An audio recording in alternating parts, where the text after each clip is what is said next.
Welcome to E-commerce with Coffee, a podcast powered by Amber Engine, where we share e-com secrets for brands over your favorite brew. We start with the caffeine and then leap enthusiastically into behind-the-scenes e-com insights that led to the success of our guests. I'm Nate Svoboda, and I'm about to serve you up the best. Let's get started.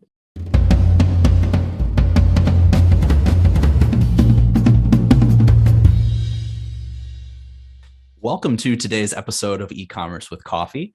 Today, I'm speaking with Antoine Gagné. He's the founder and CEO of J7 Media, which is a Facebook ad agency or a social ad agency. So today, we're really going to be focusing on this idea of hypergrowth in e-commerce. And here's some of Antoine's success stories using Facebook as a primary marketing channel. So nice to meet you, Antoine. Thanks for joining us. Thanks for the invitation. I'm very happy to be with you, Nate. Awesome. Really excited to chat with you today. Well, before we dive into it, given the name of the show, I have to ask, you're a busy guy. Does caffeine play any role in your life? Are you a coffee or a tea drinker? Yeah, I drink a little bit of coffee in the morning and maybe one after lunch, but maximum of 2 coffee per day. That's for me.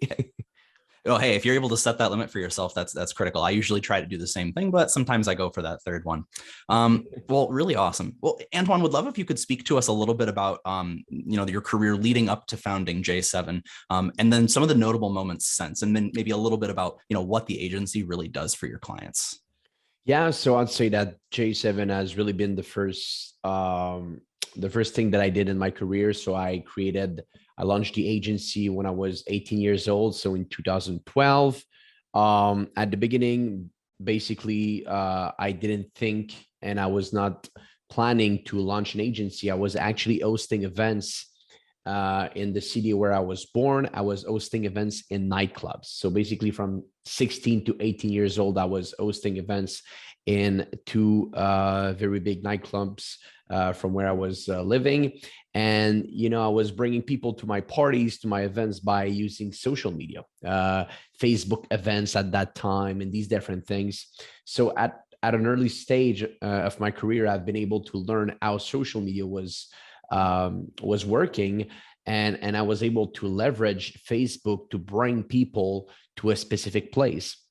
And after a couple of years, I've been a bit tired of doing these kind of events. And I asked myself, how can I turn this knowledge, if I could say, of being able to leverage social media into an actual business? And that's where the foundation of J7 Media happened in 2012. At the beginning, we were only doing social media management for restaurants. We did that for 4 years now until 2016. In 2016, I decided to buy out my partners. At that time, we were 2 when we launched the company.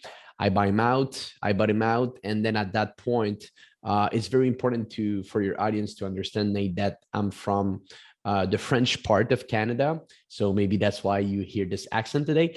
And at the beginning, the company was named Jour 7 Communication. Basically, in French, it means Jour 7 Communication. It's basically day 7. Okay, so every single day we're here and we're managing your social media presence. That was the premise and the idea behind the company. And obviously, it's really hard to go in a different market, in the US market or even in UK, if you don't have a name that people can pronounce it right in English. So I decided to switch the name of the company to J7 Media. And at that point, we stopped doing social media management. We only focused on one specific thing, which was Facebook ads. We already had at that time a really great creative team. And we asked ourselves, how can we help this creative team to have more impact with our clients? And we realized that one thing was missing in the old equation. It was a media team. So basically, we add the creative team, we add the media team to the equation. And from there, we've been able to become, I'd say, a good Facebook advertising agency. Today, we manage close to $3 million every month in Facebook advertising. We're now 30 employees working in the company, working with really great e-commerce clients. So I'd say that when we switched in 2016, it has been one of the main moments of this company so far. And that was really great. I appreciate you running us through that. And if you were going for an easier name, I guess it can't really get much easier than J7, can it? Totally makes sense. And it's really interesting talking about, you were probably one of the first people using Facebook for that purpose, right? Getting people to a specific location to help promote a business. Now, and this may not be a fair question to ask you, but of all the different types of clients or brands that your teams work with, what are some of the most interesting companies that you've partnered with before? And you don't have to name any specific names if you don't want to, but just curious. No, it's a really good question. One of the things that it's interesting with Facebook ads is the companies that have a lot of success on this platform with this platform are companies that they bring their products to market that not a lot of people know. When you're on Google, as a customer, as a consumer, what you're looking for. So you type something on Google and then you go on the website and then you buy it. Usually these companies that have a lot of success on Google, they don't necessarily have a lot of success on Facebook because people know their brands and they're willing to make a research and they're willing to buy their products. And then there are these other companies that you don't necessarily know that these companies exist. You don't necessarily know that these kind of services exist. And that's why Facebook is really interesting for them, because you can go in people's news feed and then present a specific service, a specific product. So with that in mind, I'd say that most of the clients that we've been working with, they always have something very interesting and very different to others. One of the clients that I'm thinking about right now, it's a company that we now have a case study with them on Facebook. It's basically an obstacle run. It's the largest one in Canada, and now it's getting really big in the United States. And I didn't know that women were looking for these kind of run every single year. They are able to sell out all their events with a good budget on Facebook, but not that much. And everybody goes crazy about that. I didn't know that these kind of services or products were that popular. And then when I saw that, it blew me away. I was very surprised to see that, you can just create a run in the mod. It's literally what they do. And then launch ads on Facebook and have 6,000 women going at this kind of obstacle race. So I'd say that just because of the industry that we're with, the kind of services that we're providing, we, every single day we work with companies that sometimes we didn't even know that these kind of services or products existed before.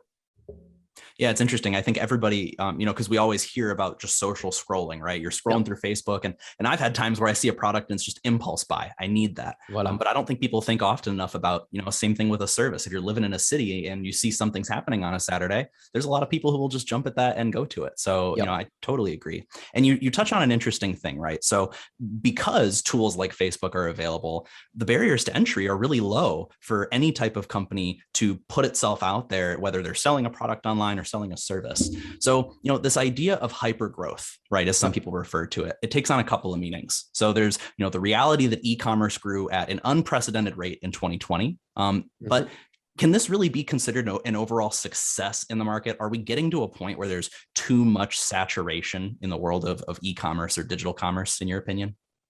No, it's a good question. Basically, we saw it at the in April, May of 2021, when slowly but surely things were going back to normal. Cities were opening. At the same time, a big change happened in the advertising ecosystem.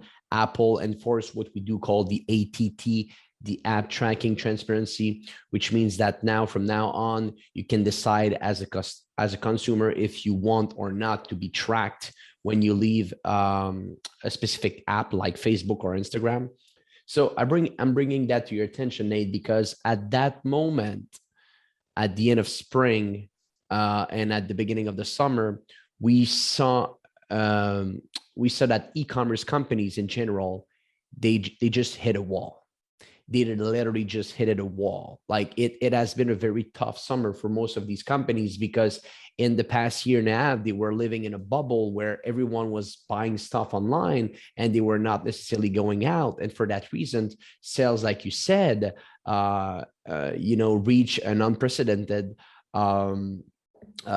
percentage of growth, right? So we saw that, at the end of spring, people companies, they just left this kind of bubble and they realize, oh, okay, maybe now we're going back to normal, and maybe now people are not only going to buy our stuff online. So definitely, to answer your previous question, to answer your first question, we saw that, you know, COVID accelerated the accelerated e-commerce. This is true, but now things went back to normal. Now, to go back to your other point, which is, can we get hypergrowth? Do we have saturation in the market? To be frank, there will always be saturation in the market for a product or services that already exist. Definitely, right? There's already competition. There are competitors in these kind of space. So yes, you can find saturation, and we see that with some of our clients.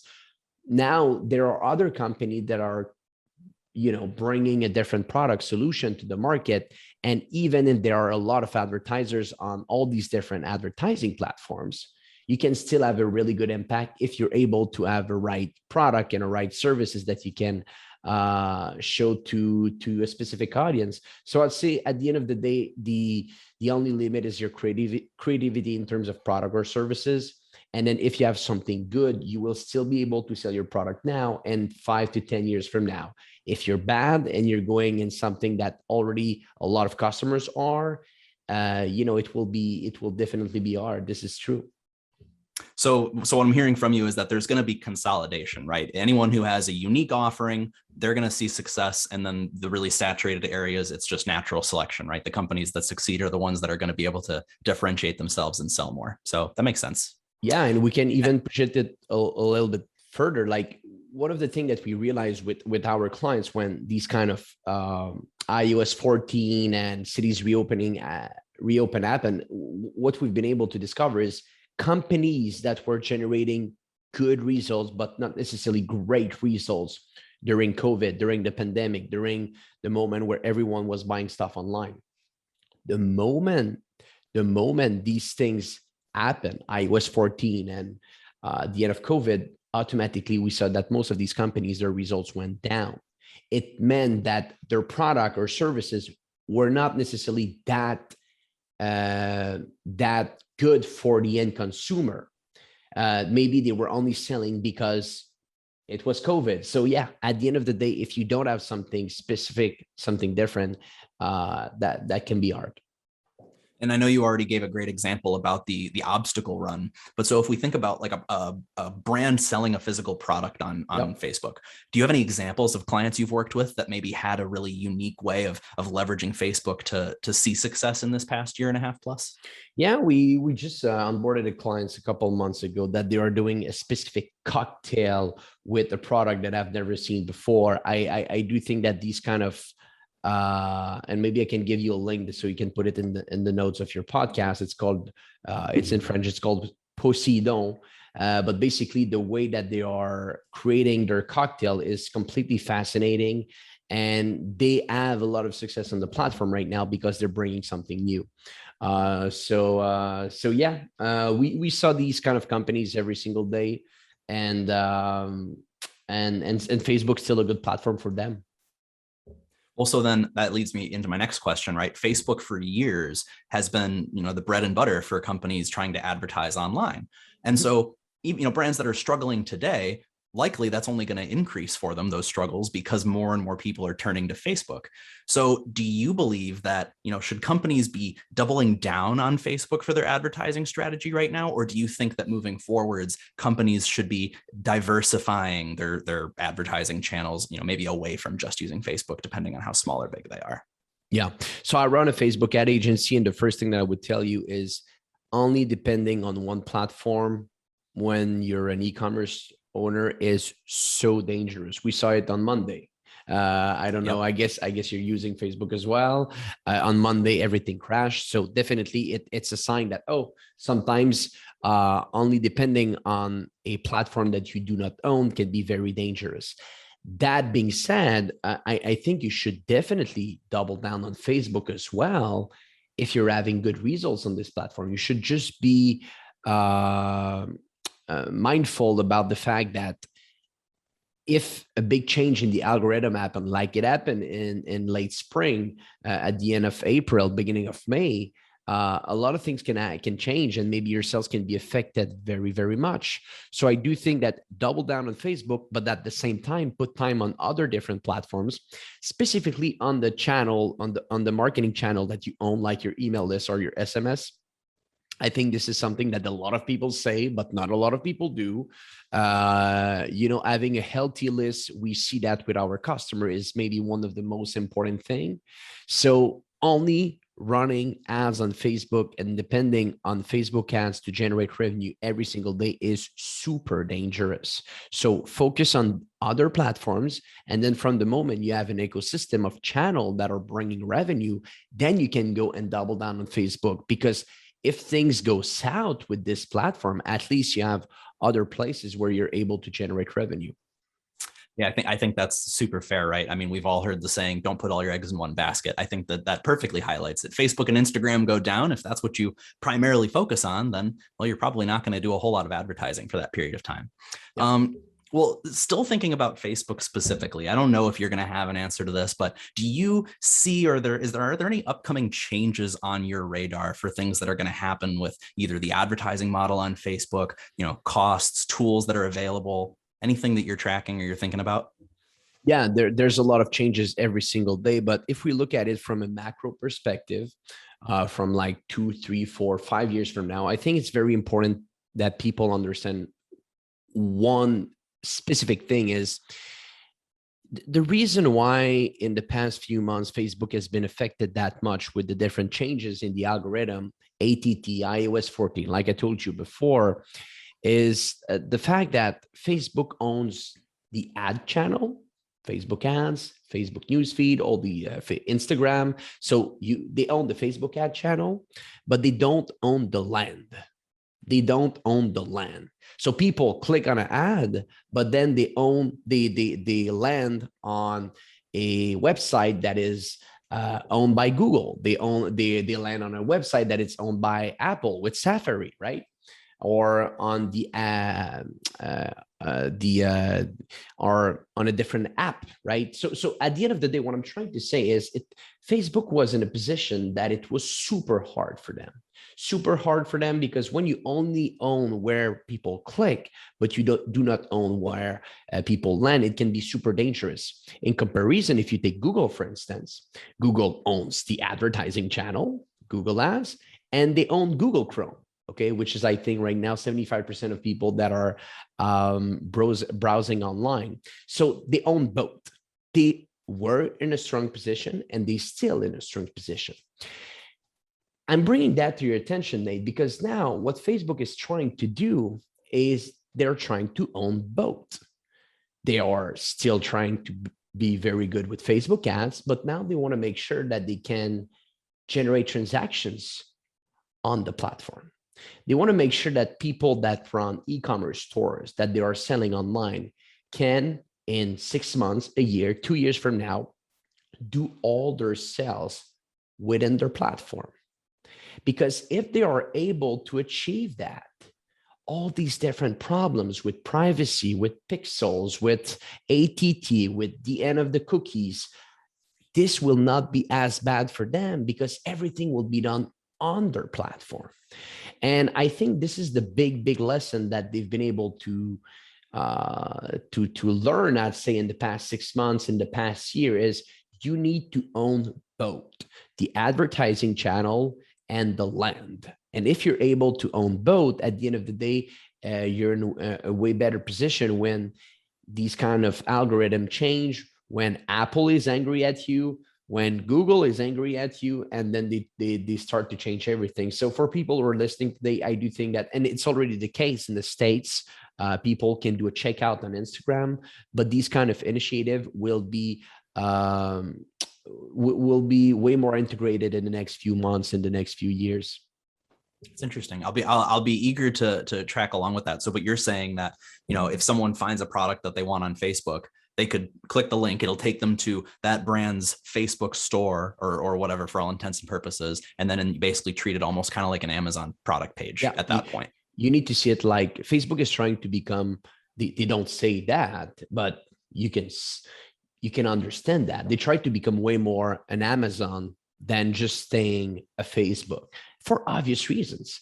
For obvious reason, Amazon, they're running ads on their platform, and then people buy on their platform. They own everything. You don't have a problem. Yeah.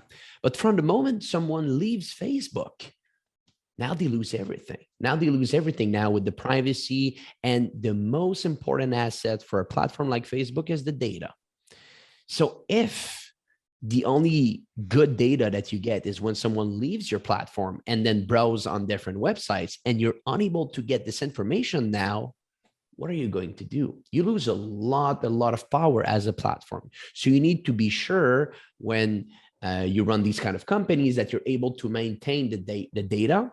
And to maintain the data, you need to be sure that from A to Z, the transactions will happen on your platform. And by doing so, you keep the data. Interesting. Well, we've talked a ton about like how to drive traffic, right? Whether that be from ads on Facebook, and then we've talked a lot about who actually owns that traffic. But now let's actually think about, okay, you click the link, you get to a product landing page, or a page that describes what the event is going to be.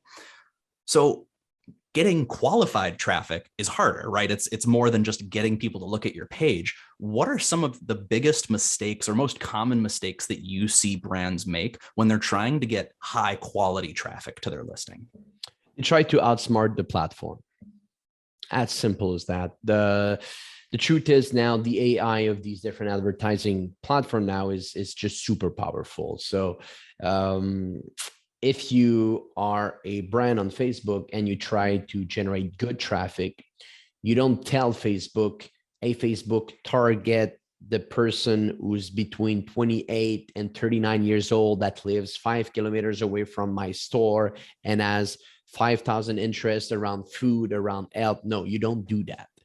You don't do that anymore. The best thing you can do is just tell Facebook, find purchasers.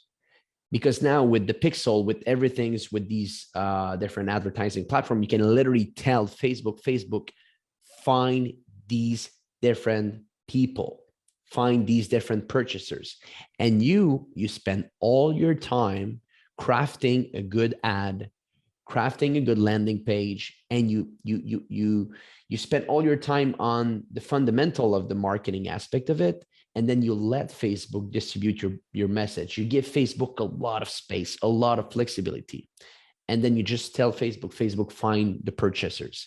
And if you're able to understand that the machine is now outsmarting you by a factor of magnitude, now you win. Now you win because you're in peace with it. And then you spend your time on your on the fundamentals of a good, advertising campaign. That's interesting. Well, so then if we're thinking, and this is timely, right? So the time of recording this, we're about right towards the beginning of October. Brands are probably starting to think, if not already thinking about Black Friday and Cyber Monday. How do big sale events like those two that I just mentioned, how do they impact how an organization is attacking their Facebook strategy? Is there any difference in the way they go about it, or is it just kind of business as usual and they're the things you should always be doing? It's definitely not business as usual. It's, Q4, if you look for the past, Facebook has been created in 2004. They started to run ads in 2009 or 10, I think. So basically, if you look at the past 11 years, the Q4 for Facebook has always been the quarter where they've been able to generate most of their revenues. Like I think 99% of their revenue right now is around advertising, and Q4 is the time where advertisers are ready to spend a lot of money. So first of all, you need to understand that companies spend more on the platform during these 3 months, especially during Black Friday and especially during Cyber Monday. That being said, what happened when people spend more? Facebook is a bidding platform. So if there are more people bidding to get the attention of the end consumer, what happened is the price of the ad goes up. And if the price of the ad goes up, it means that all the things that you've been doing for the past years are almost irrelevant anymore, because now the price to advertise on Facebook is 2, maybe 3 times higher than that. So what you need to do, you need to understand, first of all, this concept. You need to first of all understand this concept. And then you need to ask yourself, okay, if the advertising will be 2 times what it is usually, how can I create a strategy where, I will only target during these 2 to 3 days the people that are willing to buy my product, because I know the advertising will be 2 times higher. So I need to be smart, and I need to only send my ad, only target people that are willing to buy my product right now. And how do you do that? You need to be sure that you create gigantic remarketing audiences. You're talking to a lot of e-commerce owners, Nate. I'm pretty sure that you know that people who went on your website that you want to retarget after are way more willing to buy your product than someone who never heard of your brand. So basically, people who've been on your websites are the people that are willing to buy your product. It's common sense. So now, how can you create gigantic remarketing audiences? This is the question that you need to ask yourself, because the price of the advertising will be high. So what you need to do, you need to leverage the month, the 3 weeks prior to Black Friday. Use this specific time frame and then spend a lot of money on people who do not know your brand and do not expect a decent return with that. Only try to make sure your brand is known to a lot of people. By doing so, these people will go on your website. These people will engage with your brand. These people will engage with your ads, and then they become what we do call remarketing audiences. So you take the month prior to Black Friday, you spend a lot of money to advertise about your brand, to advertise about your product, to target people who do not know your brand. And then when Black Friday happens and when the price of the advertising is super high, you only target people who've been able to engage with your company, your organization in the past few weeks, past few months. And by doing so, you should be able to generate decent results for your e-commerce store. Yeah, and then you may spend less, or you may spend the same amount, but you're funneling it into a much more specific period of time. So I love that. I think that's a great value nugget. Anyone who just listened to that, I hope they just took notes and put a little star next to that. Well, so, Antoine, we're coming up on time here. The last thing I really wanted to touch on, you've worked with a lot, and not exclusively, but with a lot of small and medium businesses. What are some of the biggest rewards that you feel of working with smaller firms, especially when you're trying to help them compete with some of the bigger guys that are so established already? Yeah, this is a good question. I'd say that, when you don't necessarily have the same budget as other people, the only thing that maybe you can have more than them is put more time on your strategy, put more time on your planification, put more time on your ads, put more time on your funnels. Basically, leverage the time currency that you have, because sometimes these big brands, they don't necessarily have the time. They have a lot of people that don't necessarily know what they are doing. So leverage what you have, which is time, and then use this time in a smart way. There's so many ways you can generate good results on Facebook without spending $5,000 a day on the platform. There's so many ways you can generate good results for your e-com stores without spending that much money. Like, one of the things that I see so often is people, they start to advertise hard on Facebook, hard on Google, and they don't even have an email strategy in place. Like, email doesn't cost a dime. If you cannot start to advertise on the platform when you don't have a lot of budget, and not even having a cart abandonment flow, a browse abandonment flow, or these, very, very basic flows that generate so much money for an e-com store. So use your time wisely. This is the currency that you have, that you can use more than these other brands, and make sure that you can create all the marketing material that do not cost that much.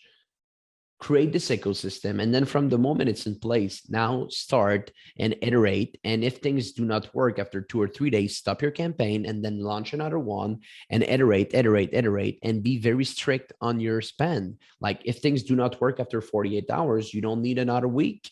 You can take a decision right away. Yeah. So what I take away from that is, at the bare minimum, your biggest differentiator is that you're smaller, so you're more agile and you can spend more time on thinking strategically, but also making pivots and changes when things aren't working. Yeah, you got it. I love that. Well, Antoine, I feel like we could probably talk all day about this. It's obvious you know so much about Facebook advertising. Where can our listeners get in touch with you if they want to, learn more about J7 or how you might be able to help them out? Yeah, so I talked a lot today about iOS 14, the change that happened with the platform. So at that moment when this happened, we decided to launch a weekly newsletter that we do call the iOS 14 Squad, where every single week we document. It's totally free, by the way. Where every single week we document a real case study that we tested in our agency related to iOS 14. Because when this happened, it was a big deal for us, this big change. We decided to create a squad in our agency that the only thing that these people were doing, iterate to challenge and to fight against this big change in the algorithm. And we found so many things. And we told ourselves we should do something with that. We should tell people, here's the thing that you need to do now in order to not lose that much money with your ads campaign. So we decided to document everything and to make it available. So every Monday, we have a great email explaining what we're testing right now, what are the results, if the test was good, if the test was not good, and you have all this information. I think there's a lot of value there. So I would invite people to go and subscribe to this newsletter. I do think that if they want to learn more about Facebook ad, this is the best place to find good information for their Facebook ad campaigns. Awesome. Well, so then absolutely, we'll make sure that we put the link to that in the show notes when we shoot this out to YouTube and Spotify and stuff. But awesome. Well, Antoine, thank you very much for sharing your Friday with me. It's really been a pleasure speaking with you. I hope you have a great weekend, and hopefully we can have you on again in the future. Thank you very much, Nate. That's it for this episode of E-commerce with Coffee, powered by Amber Engine. If you haven't gotten your fix yet, be sure to get more e-commerce brand secrets on our website at amberengine.com. And don't forget to subscribe for more episodes.